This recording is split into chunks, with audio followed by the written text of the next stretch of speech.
In 1962, American citizens and people all over the world sit on the edge of their seats as they wait for the world to plummet into nuclear war.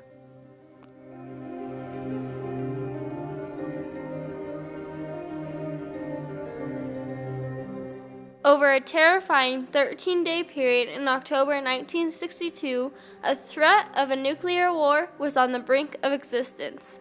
This was known as the Cuban Missile Crisis.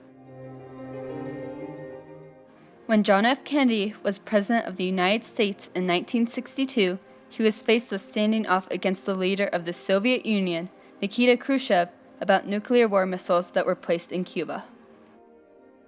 On October 22nd at 7 p.m. Eastern Daylight Time, John F. Kennedy addressed the country on a nationally televised broadcast, giving one of the most chilling speeches ever. He informed the country what the current threat was and how he planned on compromising with Nikita Khrushchev, who was the Soviet leader. He also explained how he was going to create a blockade around Cuba and that the military would be ready at any time.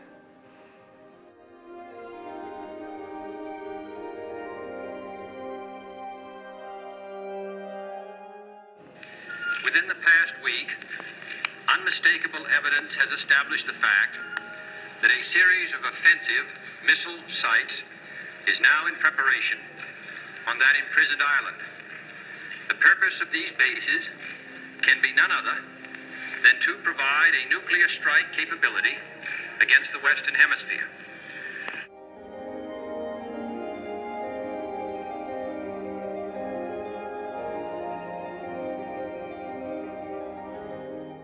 While the United States and the Soviet Union faced off with each other in the Cold War, a U-2 spy plane made a high-altitude flight across Cuba, capturing pictures of a Soviet SS-4 medium-range ballistic missile being built. This image was taken on October 14, 1962.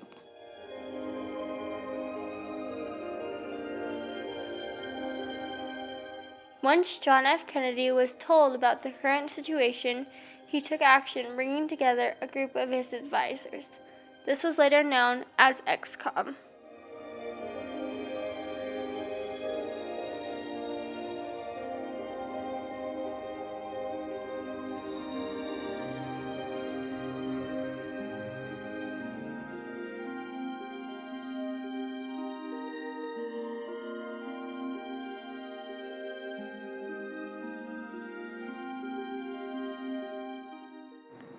Neither the United States of America nor the world community of nations can tolerate deliberate deception and offensive threats on the part of any nation, large or small.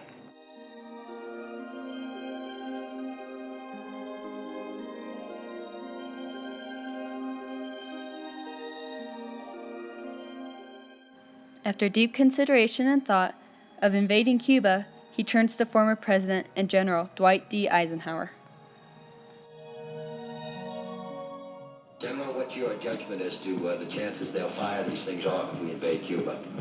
Oh, I don't believe a bit. You don't think they will? In other words, you would take that risk. Something may make these people shoot them off. I just don't believe this will. Yeah, right. In any event, of course, I'll say this. I want to keep my own people very alert. Yeah. No, hang on tight.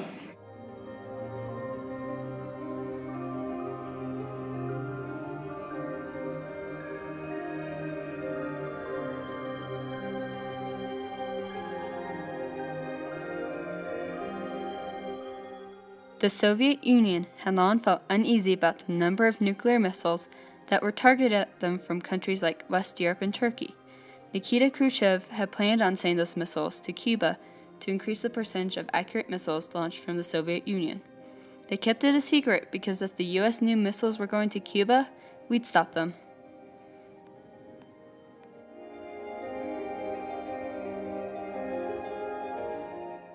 After nearly a week of deliberation, XCOM came up with a variety of options.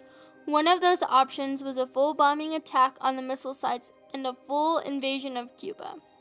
John F. Kennedy thought of a more measured approach, which was to send out the Navy to create a blockade around Cuba to prevent any missiles or military equipment from arriving from the Soviet Union.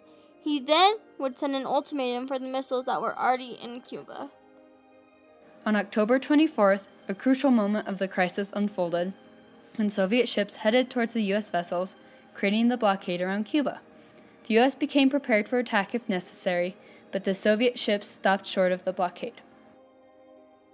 Over this terrifying time, Kennedy commented, "It is insane that two men sitting on opposite sides of the world should be able to bring an end to civilization." On October 26, Khrushchev sent a message to John F. Kennedy in which he bargained to move the missiles from Cuba if the U.S. leader would promise not to invade Cuba. It seemed the world would live another day.